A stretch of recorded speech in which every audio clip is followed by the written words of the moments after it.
Well, as promised, we're going to return now to the topic of fingerprinting with a talk by Pouneh Bahrami, a PhD candidate at the University of California, Davis. Pouneh's research focuses on browser privacy and security, and she's going to tell us about leveraging machine learning for early detection of new browser fingerprinting methods. Pouneh, welcome to the Adblocker Developer Summit. We're excited to hear about your research. Hi, thanks for the introduction and welcome to my talk, FB Radar, a machine learning approach to systematically detect novel abuse of web APIs for fingerprinting. This is a collaborative work with Omar Iqbal and my advisor, Zubair Shafiq. This work focuses on a particular type of online tracking called browser fingerprinting. Peter had a great talk today about fingerprinting, but let me give a real quick overview of browser fingerprinting. Online tracking can be broadly divided into two categories: stateful tracking and stateless tracking. Stateful tracking is deterministic. Trackers store identifiers at the client side using cookies or other types of local storage. They're ideal for tracking, but they're directly observable by users in the browser and can also be easily removed. And also several browsers have progressively restricted useful trackers such as third-party cookies, and trackers cannot circumvent these restrictions. These issues with stateful tracking have motivated trackers to move toward a more invasive form of tracking called stateless tracking. Stateless tracking or browser fingerprinting is not as simple as stateful tracking because it is not deterministic. To extract the fingerprint from the browser that can be a useful identifier, it needs to be first unique. It needs to capture enough distinguished information to uniquely identify a user. And second, it needs to be stable. If it changes, then it needs to be linkable over time. Stateless tracking has some clear advantages compared to stateful tracking.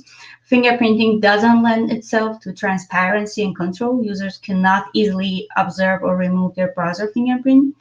And more importantly, it is a moving target. It has continued to evolve over time as browsers support new functionality. As browsers have added new APIs or updated existing APIs, the browser fingerprinting surface has continued to expand. So this highlights the need for novel detection approach for evolving fingerprinting techniques that abuse web APIs in novel ways. Let's look at an example. In this simple example, a JavaScript snippet is embedded in a website. 3 different users visit this website, and the JavaScript code runs on their browsers and extracts a number of information from their browsers. For example, navigator.hardware concurrency returned the number of processor cores available on user system, or navigator.language returned the languages known to the user. And the value returned by the mentioned properties of navigator gathered distinguishable information in the server side. So as you can see in the database of the tracker, these 3 users are distinguishable. And trackers gather different information at the client side using different APIs supported in web browsers, and then exfiltrate this information to the server. Next, let me talk a little bit about some of the issues of existing state-of-the-art browser fingerprinting detection mechanisms.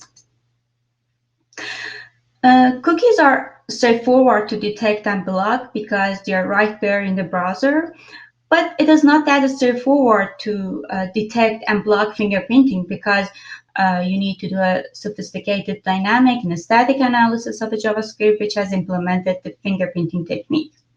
The process of detecting fingerprinting techniques used to be manual previously using heuristic approaches, and this approach detects fingerprinting script with a predefined heuristic, which is narrowly target fingerprinting script. But they have this approach or heuristic has some limitations. For example, designing a heuristic is laborious and time-consuming. It is brittle. They may miss fingerprinting script that do not match the narrowly defined detection criteria. And also, they don't work for evolved or new APIs because it is predefined based on known fingerprinting techniques. And finally, they reactively looking for known fingerprinting techniques in one point of time. Princeton Web Transparency and Accountability Project is an academic project that provides some heuristic to create a certain type of fingerprinting, such as Canvas or Web API. The second approach of detecting fingerprinting technique is learning or ML-based approaches. Technically, they try to learn tracking behavior of a script based on their structure and execution. They automatically extract features, and in contrast to heuristic approach, they are flexible to minor changes. And same as heuristic approach, they are not designed to detect new or evolved APIs. They reactively looking for known fingerprinting techniques in one point of time.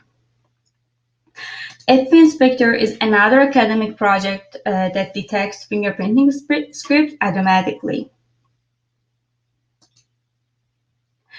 So in summary, what we have discussed so far is that existing detection mechanisms are limited to reactive detection of a script that implement known fingerprinting techniques. So systematically, they're not designed to detect new fingerprinting techniques.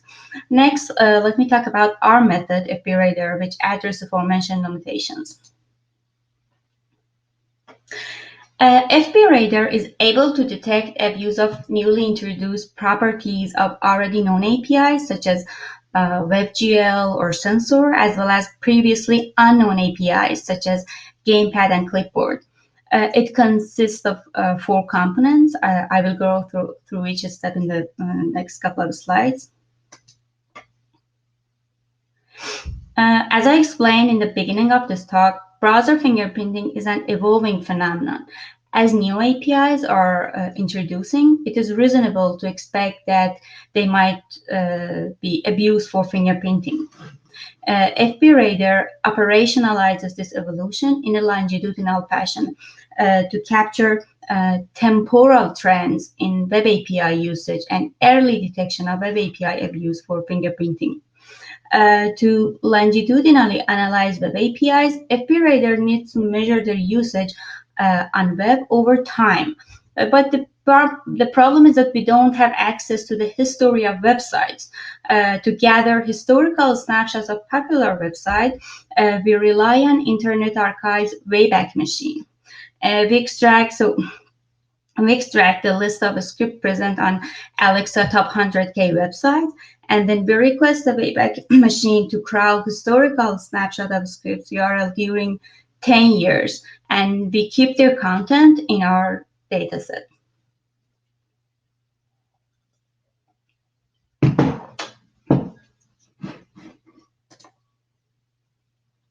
So what we have so far is a separated dataset of JavaScript files for each year. FP Radar or our method relies on guilt by association, principle of guilt by association, to detect the abuse of web APIs for browser fingerprinting. It means that if an API is being used alongside known fingerprinting API, then we can presume that the API in question is also being abused for browser fingerprinting. So to model this principle, we present web API co-occurrence in a graph. Let me make it more clear using an example. Say we have 3 different JavaScript files. JavaScript are written by different developers. 2 scripts with for example, 2 scripts with the same functionality might have different coding styles, but we want a consistent coding style. And to address this issue, we present a script as abstract syntax trees or ASTs. And this allows us to ignore coding style differences between scripts. Moreover, we are only interested in API keywords that match standardized web APIs. So to reduce the complexity of a script, we traverse AST tree and only extract and keep API keywords out of JavaScript files. And finally, we model extracted API keywords as nodes and include an edge between the nodes if the API keywords occur in the same script. Next, we weigh the edges between the edges based on the co-occurrence frequency. As an example, if you consider canvas and fill text, which are extracted two nodes, which are extracted from the most left file and also the middle file, they are connected to each other and their edge weight is 2 because they have co-occurred in two JavaScript files. So please note that we create an individual graph for each snapshot, and in total we have 10 graphs starting from 2010 to 2019. To help every writer's goal of early detection of Web API abuse for browser fingerprinting, we try to predict API co-occurrence in the future. So for this, we leverage longitudinally connectivity of APIs with each other to predict their connectivity or their future connectivity. Let's have a closer look at graph prediction procedure. Suppose we have real graphs in 2010 and 2011, and we want to predict the co-occurrence graph, which is going to form in 2012. We implement an embedded-based classifier based on the features of previous real graphs to predict the forming graph in next year. And our intuition for relying on these features is that the existing connectivity of APIs is indicative of their future connectivity. So we repeat this process, predict the API co-occurrence over 10 years by iteratively building temporal graphs. So we continue our detection and continue our detection and analysis based on the predicted graphs. FBRadar's temporal graph allows us to longitudinally investigate the evolution of Web API co-occurrence. Let's have a closer look at our temporal graphs. Here we have our temporal graphs predicted, actually, temporal graph starting from 2010 to 2019. FBRadar non-temporally clusters the graphs based on Lillian method, and then it links clusters across consecutive years together to form temporal clusters. Specifically, FBRadar link together if their Jacquard similarity is more than a threshold. So in our case, it was 30%.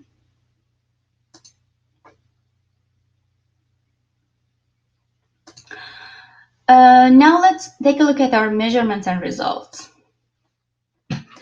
In total, we extract 14 temporal clusters. Each row of this table shows one temporal cluster.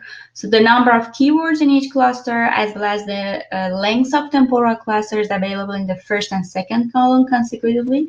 For example, the first row shows that one of our temporal clusters has 313 API keywords, and also the lifespan or the length of this temporal cluster is 9 years.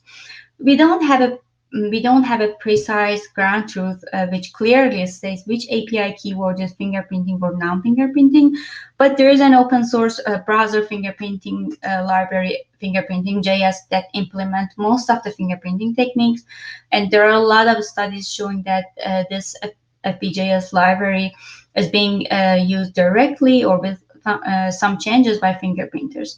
So we use FPJS2 as our ground truth to label a cluster at each snapshot as a cluster of fingerprinting keywords. And then we find the intersection of keywords in each cluster with the keywords appearing in FPJS2 library and compute this percentage. So as you can see in the third column, the first temporal cluster has the most number of fingerprinting keywords. So we flag it as a fingerprinting temporal cluster.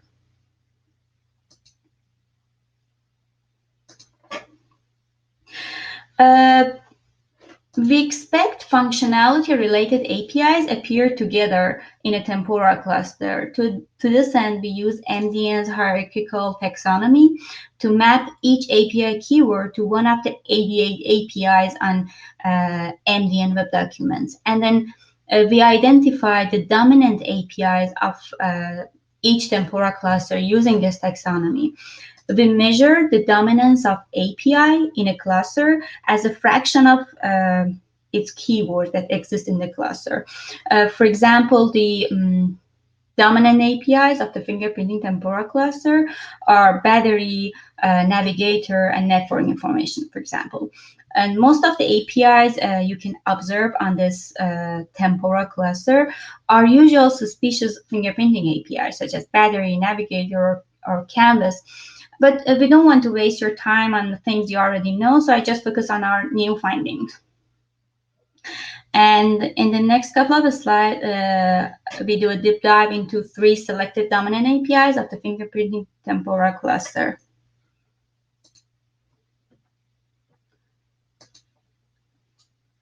So one of these APIs that we observed in the fingerprinting temporal cluster is page visibility.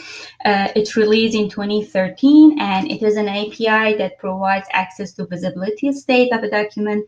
For example, it can say that whether a tab is visible or hidden to a user, and meanwhile, it is triggered as soon as a user switches between tabs or windows. Our investigation shows that this API is not directly used for fingerprinting, but can be used for ephemeral fingerprinting.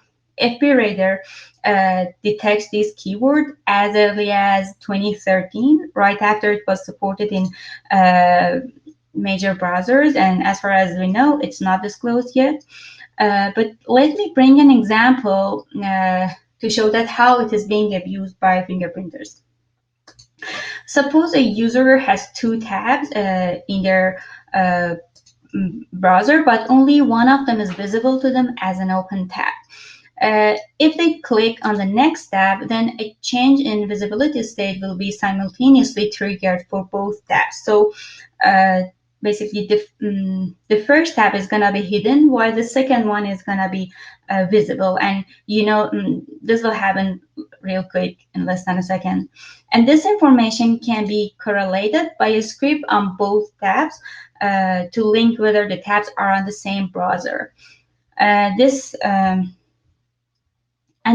time and steps when page visibility state changes is expected to be same and distinctive across all co-visible sites on a user's browser. This so it can be used to build a cross-site ephemeral fingerprinting. The next API that appeared in fingerprinting cluster is Gamepad, which allows browser to connect to gamepads. And getGamepad, a method of this API, returns a list of gamepad objects as well as their configurations, such as, for example, access, buttons, display ID, or hand. Our analysis shows that fingerprinters first probe whether browser has a connected gamepad, and if there is one connected, they collect the mentioned configuration information, and this information can reveal distinctive information about the browser. FBRadar detects these keywords as early as 2014, right after it was supported in major browsers, and it was disclosed 6 years later, actually. For example, starting from 2020, Mozilla requires third-party iframes to ask for permission before calling the getGamepad method. And the last API I'm going to talk about is Sensor API. A lot of study has been done on identifying users using sensor information, and these studies dates back to 2014. But the point is that all the studies are based on an old interface, such as device motion event and device orientation event. And this interface is able to, for example, gather information about the change in motion using accelerometer. But these interfaces are not part of sensor APIs, although they have similar methods and properties. But sensor API is like separate interface or API, and it is still updating, and it is approximately new APIs, and it is supported by Chrome, but not Firefox and Safari. FB Radar detects the abuse of number of new features of Sensor API in 2017. For example, ambient light sensor, which returned the current level of the light around the hosting device, and it is not part of old interfaces, as I mentioned. And as far as we know, it is not disclosed yet, so it is like a new API. We have a small subset of APIs and their corresponding keywords here. For example, you can see Navigator and number of its methods and properties here in the blue box. Let's consider hardware concurrency, which simply returns the number of cores on a CPU. It was released and supported by major browsers starting from 2014, and it was publicly disclosed as fingerprinting keyword in 2017. And it appeared in our dataset for the first time in 2014 and detected by FB Radar as its first appearance also in 2014.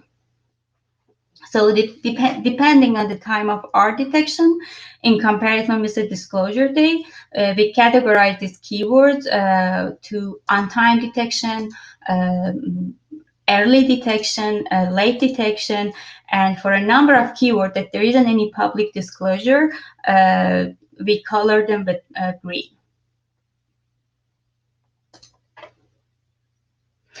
And finally, there isn't any comprehensive ground truth to compare our results to, but we compare FB Radar's fingerprinting API list with DuckDuckGo's list.